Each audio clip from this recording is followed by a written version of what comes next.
আশিক চৌধুরীর আজব কাজ কারবারগুলোর অবস্থাটা কি দেখছেন ভাই আপনারা কেউ?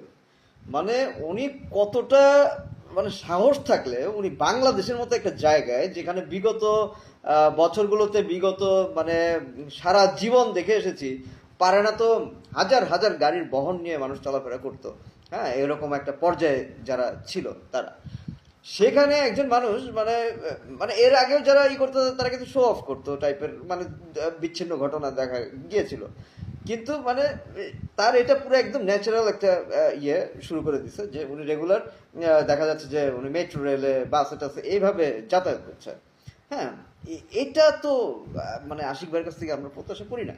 হ্যাঁ, উনি উনি যে একজন দেশের অ্যাসেট, এটা কিন্তু মানে এটা ওনার রিভিল করার দরকার নাই, ওনার নিজের মুখে বলার দরকার নাই। হ্যাঁ, আমি লোক হিসেবে কেমন, আমার চেহারা দেখলে আপনি 5% আইডিয়া করতে পারবেন। হ্যাঁ, আর ম্যাক্সিমাম টাইম মানে যারা যারা ভালো আইডিয়া করতে পারেন, যারা ধরেন সাইকোলজিক্যাল নিয়ে পড়ালেখা করছেন, যারা ধরেন একটু আইন নিয়ে পড়ালেখা করছেন, হ্যাঁ, আপনারা ওই 5%ই আপনাদের, আপনারা যে এতটা জিনিয়াস আইডিয়া আপনাদের থাকে, হ্যাঁ, মানুষের থাকে আসলে, যে ওই 5%ই মাঝে মাঝে 100% মানে ম্যাচ হয়ে যায়। হ্যাঁ, ওই 5%টাই উপর ভিত্তি করেই দেখা যায় যে 100% যে হ্যাঁ যা ধারণা করা হয়েছিল উনি সেই ধরনেরই লোক। এই আশিক চৌধুরীর প্রতি আমার যে 5% ধারণা, তাতে আমার আমার মধ্যে কোনো সন্দেহ নাই যে সে একজন মানে ভদ্রলোক। হ্যাঁ, সে একজন ভদ্রলোক, এর মধ্যে কোনো সন্দেহ নেই। এখন কন্ট্রোভার্সি থাকতেই পারে, ভিন্ন মত থাকতেই পারে, এটা স্বাভাবিক। আমার সাথেও ওনার, উনি দেখা গেছে ওনার ম্যাক্সিমাম কাজ ভালো লাগতেছে, ওনার একটা দুটা কাজ কিংবা ওনার কিছু কিছু কাজ আমার ভালো নাও লাগতে পারে।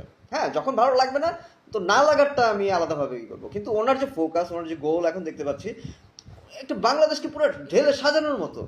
হ্যাঁ, আমি আপনি আমরা যারা রাজনীতি করি না, আমাদের অধিকার আমাদেরকে মানে ন্যায্যভাবে বুঝায় দেওয়ার মতো। হ্যাঁ, মানে যারা বিপক্ষে যাচ্ছে তারা কেন যাচ্ছে, এটা বিভিন্নভাবে উঠে এসেছে যে তাদের স্বার্থে আঘাত লাগছে।